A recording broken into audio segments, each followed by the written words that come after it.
What's up, people?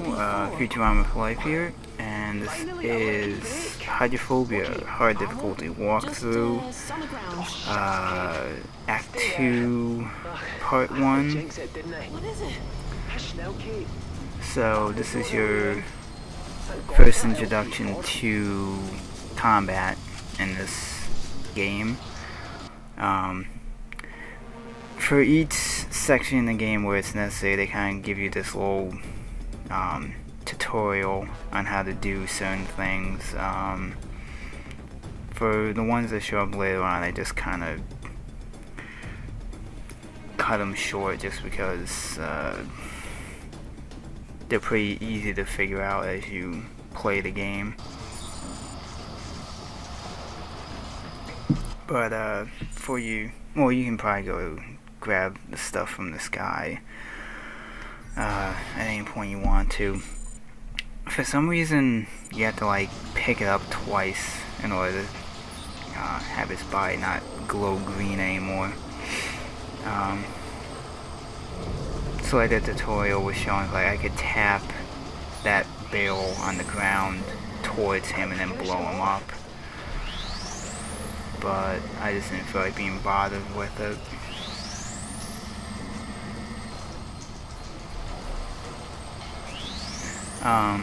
In this area, there's certain rooms with a glass wall that you can shoot out to start flooding this area, and there's an achievement for drowning Malthusian in water, and I think this is the first easy place to get it. I didn't get it at this point, but I got it in a later section of this act. But for right now with this gun, you only have sonic rounds, and it's infinite ammo. So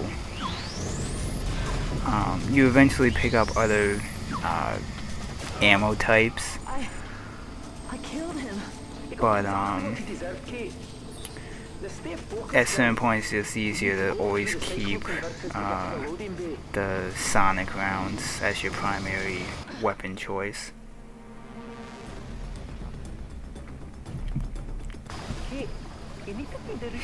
And for these gas leaks, you can only tell, you can see like kind of like the heat wave of the gas coming off the location, and don't be so close to it like I was, and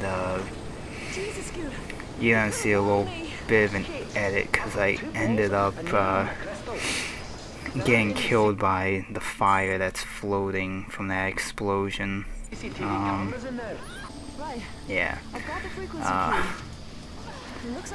I would have done that a little cleaner, but unfortunately the checkpoint put me all the way at the other side of this corridor, so oh well.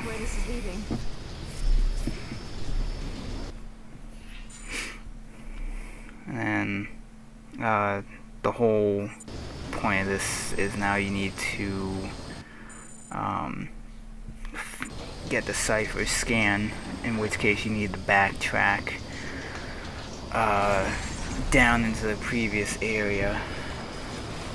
Yeah, I kind of shot that glass just to try and put out some of that fire that was there. But there are some guys down there, but I ended up not killing them here. So I ended up having to deal with them the hard way. But one of the things I don't think I mentioned during the first act is I kind of like with the character that she's just a systems or a security engineer. So this whole situation is completely foreign to her, and she's scared out of her mind. To the point that when you kill the very first guy, she's in like complete shock. She's like, oh my god, I killed him. And the character's boss, Scoot, who's talking to you over the headset, is kind of like trying to keep her focused on, you know, not getting sidetracked by what just happened. You need to like keep moving, you know, stay focused, Kate. You know, you need to do this so you can get the hell out of here.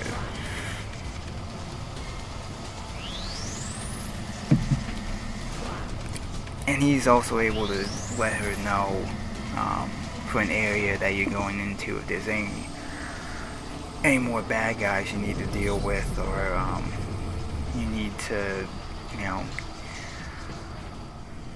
save these guys before they get killed or something. You can do it.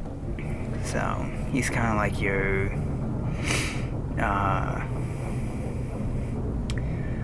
I can't think of characters in games that are like your info person.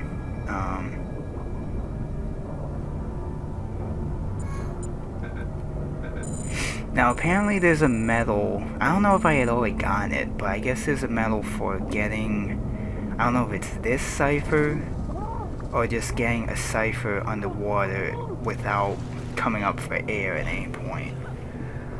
But apparently you can dive down, swim there, get the cipher, and then get all the way back up the elevator shaft in one breath without dying. And apparently it gives you a medal, but I think you can do it in other sections, but I'm not completely sure. But basically once you get that cipher scan, you go back through the area you started, you know, Deja Vu, and we'll be on to part 2.